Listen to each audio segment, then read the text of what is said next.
கை ஊனாம நகரணும் தாங்க. அவளை அப்படியே லேசாக அவளுக்கு பக்கம் திருப்பு. ட்ரை பண்ண. கை ஊனாம நீ முன்னாடி நகரணும். கை எப்படி வச்சுக்கோ, கை இப்படி மேலே வச்சுக்கோ. நகரு.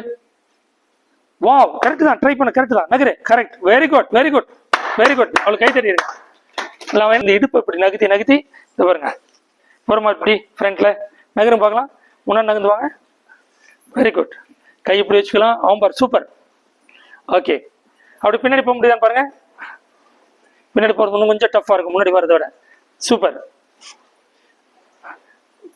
பண்ண முடியாதுன்னு இந்த கால் எல்லாம் குடைச்சல், இடுப்பு வலி இருக்குன்னு சொல்லி சொன்னீங்க இல்லையா? இடுப்பு பக்கத்துல வலி இருக்குது, கால் குடைச்சல் இருக்குது. இந்த உடம்பு ஸ்பைனை பேலன்ஸ் பண்றதுக்கு ஒரு அற்புதமான ப்ராக்டிஸ் இது. சரிங்களா? நீங்க வரப்ப கூட சொன்னல ஒரு பக்கமா சாஞ்சமா இருக்குன்னு. நீ நடக்கிறப்ப இந்த லெஃப்ட் சைடு ஒரு மாதிரி சாஞ்சமா இருந்துச்சு, ரைட் சைடு லென்த்தா இருக்க மாதிரி இருந்தது. இந்த பயிற்சி கொஞ்சம் அப்படியே ட்ரை பண்ணி பாருங்க பூர்வச்சந்திரன். இங்க பாருங்க, அது முன்னே நகரும். 1 2 3 4 5 6 7 அப்படியே பின்னாடி போறோம். 1 2 3 4 5 6.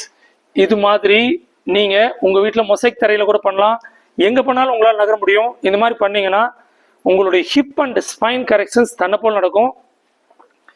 எண்ணிலடங்காத பிரச்சனையிலிருந்து உங்களை விடுபட செய்யும். யார் யாருனாலும் செய்ய முடியுதோ, நீங்க ஆரோக்கியமா இருந்தாலும் சரி, உங்க உடம்புல என்ன பிரச்சனை இருந்தாலும் சரி, தொடர்ந்து செய்யுங்கள். ஆரோக்கியமாக வாழுங்கள். நன்றி.